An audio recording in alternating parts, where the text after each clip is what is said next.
Hello. Hello. Amit कैसे हो? मैं ठीक हूँ मैम, आप बिल्कुल बताइए। ठीक हो? हाँ, बिजी तो नहीं हो अभी आप? नहीं नहीं मैम, बिल्कुल सब अच्छा। बढ़िया। बहुत दिन हो गए, मुझे लगा कि मैं आपसे बात करूं, पूछूं कि स्कूल का क्या हाल है, आपका क्या हाल है। बहुत बढ़िया, सब बहुत बढ़िया। बढ़िया। आप बताइए, अच्छा। आपकी कैसी पोस्ट रिटायरमेंट लाइफ चल रही है? एक्टिव देखता हूँ आपको थोड़ा वैसे फेसबुक पे तो। हाँ, बहुत बढ़िया, बहुत जी ही जी। बढ़िया। अपने आप को बिजी रखा हुआ है, थोड़ा सा कुछ कुछ काम करते रहते हैं तो जी। पता नहीं चलता कि कैसे पूरा दिन बीत जाता है। चलो, अच्छा ही अच्छी लगा बात है। है। हाँ। जी। और आपके बच्चे, पेरेंट्स सब ठीक है ना? हाँ, सब बहुत अच्छा। बढ़िया। अच्छा। चल रहा है। और आप तो बड़े, थोड़ी सी चिंता तो नहीं हो रही आपको? बोर्ड्स का डेट शीट आ गई है ना? हाँ हाँ बिल्कुल, अब तो अच्छा। स्टार्ट हो रहा है, काउंट डाउन हो गया है स्टार्ट। अच्छा। जी। कब हाँ, से स्टार्ट है एग्जाम? 12th के कब से हैं? 12th के तो मैम अभी ना 9 मार्च को मैथ्स का है, अगर बताऊं सेकंड सैटरडे। अच्छा। बाकी तो इंग्लिश का तो हो जाएगा 22 फरवरी से ही है। अच्छा, इस बार जल्दी स्टार्ट हो रहे हैं पेपर्स ना? हाँ, वो 2 साल से हाँ। सीबीएसई ने कर दिया है, और बल्कि कुछ स्टूडेंट्स जिनके पास मान लो बायोटेक्नोलॉजी है, उनका तो शायद 15 फरवरी को ही एग्जाम है। तो वो 15-16 फरवरी से ही एक तरह से स्टार्ट हो चुके हैं। पर जो अच्छा। मेन हम जैसे इंग्लिश से लेकर चलते हैं तो वो 22 फरवरी से आ रहे हैं। ठीक है, यानी आपने बच्चों को फेयरवेल दे दी? हाँ हाँ, फेयरवेल पार्टी हो चुकी है हमारे स्कूल में। मैंने देखी थी फेसबुक पे फोटोज। हाँ जी। हाँ, बहुत अच्छा है। अमित, पता नहीं, मैं तो जैसे ही मैथ्स के एग्जाम की बात सुनती हूँ ना, मतलब मुझे अभी भी घबराहट हो जाती है। मुझे जब मैं 10th में क्लास टीचर होती थी तो मुझे रात को सपना आता था, मुझे कुछ नहीं आ रहा है, मैं एग्जामिनेशन हॉल में बैठी हुई हूँ, तो मुझे लगता है कि जो बच्चे सही में एग्जाम दे रहे हैं उन लोगों को कितनी कितनी हालत उनकी खराब होती होगी, जबकि कुछ बच्चे बहुत अच्छे से तैयारी भी करते हैं। तो वैसे क्या रीजन है? कॉन्फिडेंस ही क्यों लूज हो जाता है, क्यों घबरा जाते हैं? कई सारे रीजन, अगर आप भी सोचें एज अ टीचर, आप भी रिकॉल करें तो आप भी देखते हैं कि भाई टीचर्स बहुत एफर्ट करते हैं, और मैथ्स वाले तो अरेंजमेंट लेकर औरों से मांग मांग के पास आए होते हैं। बिल्कुल। बट कई बार क्या होता है ना, बेसिक फंडामेंटल कॉन्सेप्ट का मैथ्स को हम कहते हैं ना, वो क्यूमुलेटिव सब्जेक्ट हो जाता है। मतलब अगर आपको 9th का 8th का कॉन्सेप्ट अगर कुछ क्लियर नहीं है, बेसिक फंडामेंटल, और उसी के ऊपर सारी आपका बिल्ड हो रहे हैं कॉन्सेप्ट आगे फर्दर जाकर, तो वो चीजें थोड़ा सा मिस हो जाता है। वो तो यूनिवर्सली कॉमन हो रहा है। कोविड के बाद थोड़ा सा लर्निंग गैप ज्यादा भी आए हैं, अगर आपको मैं बताऊं ना। तो प्रॉब्लम तो ठीक है, वो मैथ्स में कहते हैं ना, हम कहते हैं हवा बना हुआ है, डर का एक रहता ही है, तो वो चीजें रही हैं। पर थोड़ा सा अफेक्ट अभी पड़ा है ऐसे में।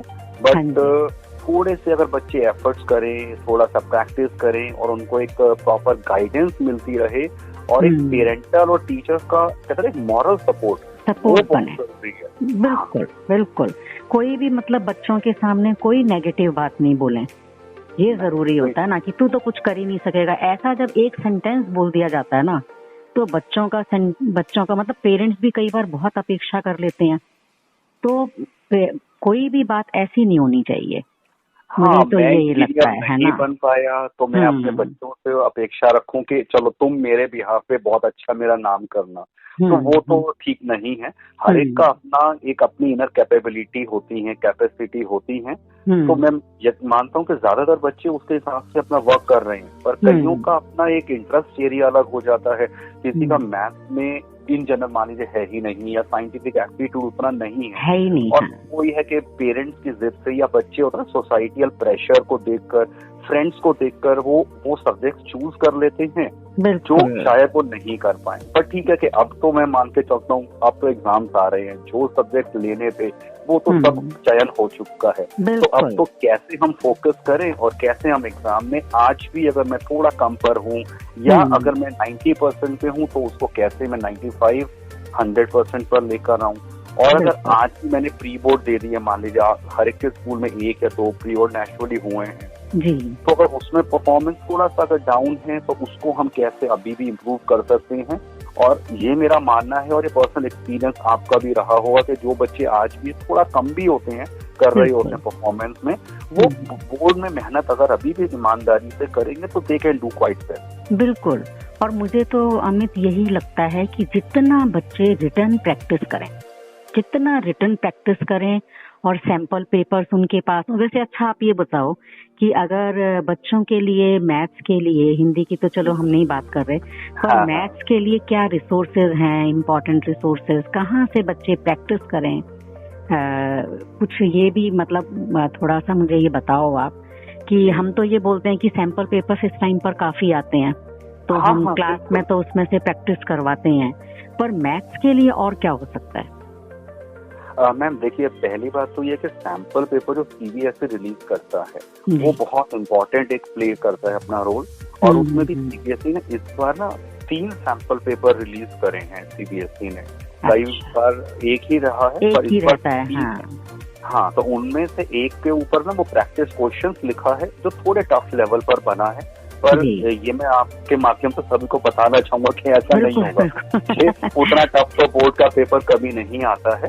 तो जो 2 सैंपल पेपर हैं जिसपे लिखा होता है, सैंपल पेपर रिलीज हुए हैं, मार्च में हुआ और एक नवंबर में, तो उनको एक गाइडलाइन लेते हुए स्टार्ट करी जाए प्रिपरेशन। प्लस में अब मैं किसी एक पर्टिकुलर पब्लिशर का नाम तो नहीं लूंगा, कि ऐसे मार्केट में आज के टाइम में 20 पब्लिशर्स हैं और यकीन जानिए सब उतने ही अच्छे हैं। कुछ कमियां हर एक में होती हैं, वो तो गलती कहीं किसी बुक में भी आ जाती है। मोर और लेस वो क्या करते हैं, वो जो इम्पोर्टेंट क्वेश्चंस हैं एनसीईआरटी के, और ऐसे में एनसीईआरटी एग्जाम्पलर जैसे मैं हमेशा रिकमेंड करता हूँ स्टूडेंट्स के लिए, और जो एनसीईआरटी की ऑफिशियल बुक जैसे हो जाती है। उसके अलावा कई रेफरेंस बुक से करा है, या टीचर ने अपने अपने स्कूल में कस्टमाइज्ड असाइनमेंट से चैप्टर वाइज पढ़ा रहे हैं, तो वो सब पे तो फोकस करना ही है।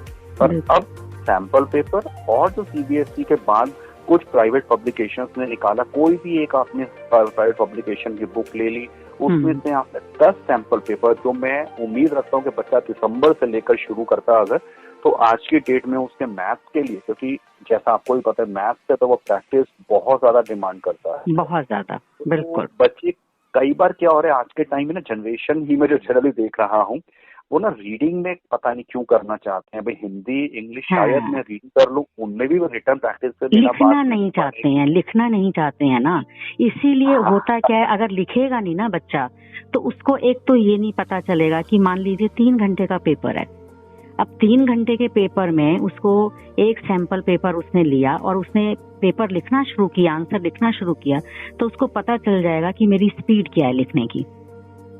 बिल्कुल मैम। अगर स्पीड कम है तो बढ़ानी है। उसके बाद जब वो पेपर चेक करवाएगा अपने टीचर से या जैसे, तो उससे ये पता चलेगा कहाँ कहाँ गलतियां हैं। और मतलब ये कोई ऐसे रटने वाला या ये तो है नहीं कि कोई हमारा एग्जाम जो है कि जी हाँ कविता सुन लीजिए या ये वाला एग्जाम, ये तो रिटन एग्जाम है ना। तो वो घड़ी सामने रखकर पेपर देना होता है, और जो बच्चे ऐसा कर लेते हैं। हाँ जी, हाँ जी, मैं वही कर रहा हूँ। इसमें ना मैं हमेशा से स्टूडेंट्स को ये सजेस्ट करा कि अगर आपने कोई भी सैंपल पेपर लिया तो उसमें आपने अपना टाइमिंग कर लिया कि आप सुबह 10 बजे अगर आप बैठते हैं, क्योंकि ना मैं कहता हूँ अपनी बॉडी क्लॉक को आपको बच्चों को एडजस्ट करना है। आज की जनरेशन क्या है, वो रात को 3-4 बजे तक पढ़ रहे हैं और सुबह फिर वो 11 बजे 12 बजे उठ रहे हैं। उससे ना फिर बोर्ड का पेपर तो सुबह ही। बस ये बड़ी इम्पोर्टेंट बात है। बिल्कुल, मैं बिल्कुल इस बात से एकदम सहमत हूँ। रात को आप टाइम पर सो जाइए, जिससे आपको बोर्ड के हिसाब से सुबह उठने में कोई प्रॉब्लम ना हो। सुबह उठकर आप उतने ही अलर्ट होंगे, जब आप क्वेश्चन पेपर पढ़ेंगे आपको खुद ब खुद याद आता जाता है सब कुछ। नहीं तो ऐसा लगता है दिमाग घूम रहा है, वही क्योंकि रूटीन आपकी गड़बड़ हो गई है। नहीं ये हाँ बिल्कुल सही है ये।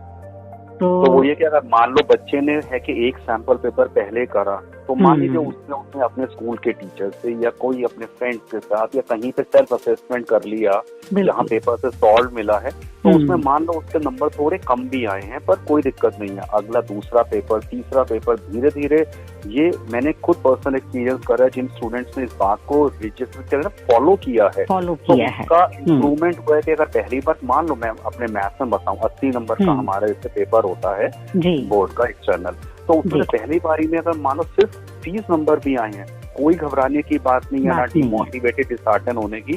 20 के अगले पेपर में 32, 35, 40, 45 धीरे धीरे इम्प्रूवमेंट, ये जेन्युइनली मैंने ऑब्जर्व किया है, होती है। तो अगर आप धीरे धीरे वहां अगर आप करते करते 60 नंबर पे भी पहुंच जाते हैं अपनी प्रैक्टिस के 7-8 पेपर के बाद, तो बोर्ड के अंदर तो शायद 70 आपके आराम से क्रॉस हो जाएंगे। बिल्कुल तो बिल्कुल बिल्कुल। पुराने पेपर जो बोर्ड के आए हुए होते हैं ना, तो मैं कह रहा हूँ कि पिछले 2 साल के कम से कम बोर्ड के पेपर जो हैं वो सीबीएसई की ऑफिशियल वेबसाइट पर अलॉन्ग विद मार्किंग स्कीम कि कैसे बोर्ड में पेपर को चेक करने की गाइडलाइंस, जैसे आपकी मार्किंग स्कीम का बिल्कुल तो वही कैसे चेक करते हैं पूरे टीचर्स, तो उसके हिसाब से उनको पता चल जाता है कि मैथ्स में स्टेप बाय स्टेप मार्किंग होती है, तो उसमें कोई भी स्टेप को आपको स्किप नहीं करना है। बच्चे कई बार शॉर्टकट लगाने लग जाते हैं, तो वो बिल्कुल नहीं करना। और अच्छा अमित, जैसे हम तो हिंदी में तो मतलब मेरा अपना वो मानना था कि मैं बच्चों को ये बोलती थी आप सीरियल ऑर्डर में पेपर करो, क्वेश्चन नंबर 1, 2, 3। लेकिन मैथ्स में क्या आप ये बोलते हो कि नहीं पहले लॉन्ग क्वेश्चंस कर लो, या जिसके ज्यादा मार्क्स हैं, तो आप क्या मतलब क्या सजेस्ट करते हो बच्चों के लिए? थोड़ा टीचर्स में भी थोड़ा सा अपना अपना पर्सनल आइडियाज रहते हैं, जो मेरा अपना पर्सनल एक्सपीरियंस ओपिनियन है। स्टार्टिंग के अंदर क्या होता है, पहले 20 क्वेश्चन एमसीक्यू आते हैं, और उसमें अगर मैं सिलेबस की बात करूं तो टोटल 13 अलग अलग चैप्टर्स हैं स्टूडेंट्स के पास। अब वो उनमें से ही 13 कंसेप्ट को दिमाग लेकर आना, और अगर बच्चा एमसीक्यू से शुरू करता है तो ना उसको आदत होती है, स्पेशली कि जब पेपर स्टार्ट करें ना, तो पेपर सेटर पे पेपर चेकर के ऊपर थोड़ा अच्छा इंप्रेशन पड़े, तो मैं थोड़ा ज्यादा एक्सप्लेनेशन में आ जाऊं, रीजन आउट करने लग जाऊं, सारा कुछ अच्छे से राइटिंग लिखूं, तो वो ना स्पीड प्रॉपर मेंटेन नहीं कर पाते और बाद में उनका पेपर छूट जाता है। और ऐसे में क्लियर है कि 1 से 20 क्वेश्चन जो मैथ में आने हैं उसमें आपको सिर्फ आंसर बताना है कि फर्स्ट का सी है, सेकंड का मान लो ए है, तो आपको उसके एक्सप्लेनेशन के कोई नंबर नहीं है। पर मैं साथ में सजेस्ट करता हूँ कि सेकंड का अगर आंसर ए है तो ए के साथ मान लो 3/2 था, तो वो भी आप ऑप्शन साथ में जरूर मेंशन कर दें। बिल्कुल बिल्कुल। हिंदी में भी कई बार क ख ऐसे अ ब स बस ऐसे ही लिखते हैं बच्चे, तो ये भी कई बार प्रॉब्लम हो जाती है कि ए बी सी। हाँ बिल्कुल बिल्कुल। अच्छा अमित, वैसे मुझे कई बार ये भी लगता है कि जब हम लोग पेपर देने जाते हैं, मतलब अगर मैं अपना बचपन में याद करूं तो एग्जाम पहले तो जैसे ये बताया कि भाई रात के टाइम पर आप टाइम पर सो जाइए, एक दिन पहले आपने किस तरीके से आपकी तैयारी सारी एग्जाम की हो गई है, पर एक दिन पहले आपने अगर कुछ तैयारी करनी है तो क्या करना है? एक दिन रह गया है, अब अगले दिन पेपर है। तो मैम फार्मूला बच्चे भूल जाते हैं, कंफ्यूज होते हैं, तो बहुत नया कंसेप्ट तो अब आप शुरू कर ही नहीं सकते हैं। अननेसेसरी डिस्कशंस में कोई नई चीज में जाना वो तो बिल्कुल नहीं है। प्लस में होता है कि आपको एक रात पहले अपनी 6 घंटे की, मैं कहता हूँ कम से कम आपको नींद को बिल्कुल पूरा करना है, और पिछले क्या पेपर हुए, क्या होगा आगे, उसका नहीं। और प्लस में ना पेरेंट्स के लिए स्पेशली होता है कि ना बच्चे का पॉजिटिविटी बनाने के लिए खाना आप जो भोजन उसको दे रहे हैं हाँ। बहुत अच्छा खाना दिया जाए, और उसमें ना स्पेशली लिक्विड जो होते हैं वो जाए, पर उसमें कैफीन, ये कॉफी और चाय की आजकल आदत है ना, वो बिल्कुल अवॉइड करना चाहिए। एटलीस्ट बोर्ड के दिनों में तो ये बाहर का खाना पीना और सबको बिल्कुल अवॉइड होना चाहिए। हल्का खाना बच्चे खाएं, आराम से पढ़ाई करें, थोड़ी गैप के बाद खाएं। ये जरूरी नहीं है कि एकदम सुबह अच्छे से खा लिया उसके बाद बच्चों को नींद आने लगती है। अच्छा दूसरी बात, कई बार बच्चे इतनी टेंशन में होते हैं तो पेरेंट्स को ये भी ध्यान रखना है कि बच्चे ने अपना पेन रख लिया है, पेंसिल रख ली है, और जैसे आपके मैथ्स के पेपर में और जो भी कुछ डी रखना है वो सबको जरूर, एडमिट कार्ड जरूर चेक करें। हाँ एडमिट कार्ड जरूर रखें।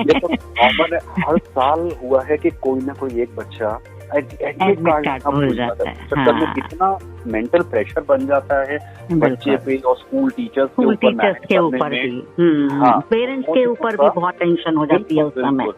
बिल्कुल राइट। और वो ये एग्जाम हॉल में जब आप पहुंच गए हैं, इधर उधर देखना, दूसरा स्टूडेंट कितनी सप्लीमेंट्री शीट ले रहा है नहीं पता है, और अपने साथ स्टेटमेंट रखने के I am going to do well, और ये सोचते रहो मन में कि I am well prepared for this examination.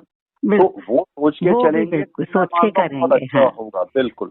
अच्छा, दूसरा ये करते हैं, एग्जाम में अंदर बैठ जाते हैं, उसके बाद डिस्कशन शुरू करते हैं, उस क्वेश्चन का क्या आंसर है, ये फॉर्मूला, मतलब मुझे उस समय लगता है कि बेटा थोड़ा सा आराम से बैठो, शांति से बैठ जाओ, 2 मिनट लंबी सांस लो, जो पढ़कर आए हो आपको सब कुछ आता है, बस ये सोचो, आराम से बैठो, अब इस समय की बातचीत बंद कर दो। हाँ, और बिल्कुल मैं फिर ये कहता हूँ कि जो आपको आता है सबसे पहले आप उस सेक्शन को, चाहे वो आप 2 नंबर का जैसे है या 4-5 नंबर के क्वेश्चन हैं, जो कॉन्फिडेंट है आप उनको पहले अटेम्प्ट कर लीजिए। ये चीजें ऑर्डर में करना बहुत ऐसा कोई कंपल्शन बिल्कुल नहीं है। हाँ भाई, पर आपने अगर मान लो सेक्शन सी से शुरू करा किसी स्टूडेंट ने, तो सेक्शन सी में जितने 5-6 क्वेश्चन आ रहे हैं और उनको एक ऑर्डर में कर दिया जाए, वो ज्यादा बेहतर होता है। टीचर जो चेक कर रहे हैं ना एग्जामिनर, उनके लिए थोड़ा इजी बन जाता है। हाँ। अगर एक क्वेश्चन उसमें नहीं आता तो आप एक पेज खाली छोड़ दो, कोई दिक्कत नहीं है, स्टेशनरी की कोई कमी नहीं है, आप हमेशा सप्लीमेंट्री 1-2 बिल्कुल ले सकते हैं। पर सामने वाला 5 सप्लीमेंट्री ले रहा है और आपने एक भी नहीं लिया, तो उससे टेंशन वो अपने माइंड में लेकर आने आप बिल्कुल नहीं करना है। तो बार बार मैं रिमाइंडर दे रहा हूँ, क्योंकि मैंने देखा बच्चे ना उस समय अपने आप को काम और कंपोज कूल नहीं रख पाते हैं। ऐसा चीजें आसपास का चैलेंजिंग क्वेश्चन को देखकर, तो उस चीज को इतना नहीं सोचना है। जो आता है अपने ईमानदारी से पेपर को अटेम्प्ट करना है। जिस भी भगवान को आप ईश में विश्वास रखते हैं, मानते हैं, सोचिए उनके बारे में, और सब पेरेंट्स से आशीर्वाद, अपने माता पिता से ब्लेसिंग्स लेकर जाइए जब पेपर देने जा रहे हैं। बिल्कुल, बहुत अच्छी बात, बहुत ही अच्छी बात। और कुछ आप अमित, मतलब ये कितना बच्चों को फायदा होगा इससे, और ध्यान से अगर बच्चे सुनते हैं, देखो मेरी भी कितनी नॉलेज बढ़ी है, साथ साथ बातचीत करके हमने आपस में, मुझे तो वही स्कूल डेज याद आ गए हैं। और क्योंकि मैंने ये 12th वाले बच्चों को पढ़ाया हुआ है अमित, तो मेरी एक रिक्वेस्ट है, प्लीज तो बच्चों को जरूर मेरी तरफ से विश कर देना कि ईश्वर उनका साथ रहे, बच्चे बहुत अच्छा एग्जाम दें, और सारे टीचर्स को, स्टाफ को, कि बहुत बढ़िया रिजल्ट आए। और आप अमित बहुत मेहनत कर रहे हो, मैं देख रही हूँ, आप बहुत ट्रेनिंग और ये सब कर रहे हैं, तो आप जहाँ पहुँचना चाहते हैं, जिस ऊंचाई तक पहुँचना चाहते हैं, आप उस ऊंचाई तक पहुँचे, ठीक है ना? Thank you so much. फिर बात करूंगी मैं अमित आपसे, जरूर बात करते रहेंगे, टच में रहेंगे। अभी तो बहुत टाइम बाद बात की है हमने, और घर में भी मेरी तरफ से सबको नमस्ते बोलना जरूर। Sure ma'am, thank you. Okay bye Amit. Good kids अभी बहुत अच्छा करेंगे बोर्ड एग्जामिनेशन, बिल्कुल मैं मानता हूँ ऐसा। बिल्कुल अच्छा करेंगे। Okay bye Amit, thank you. Bye bye bye.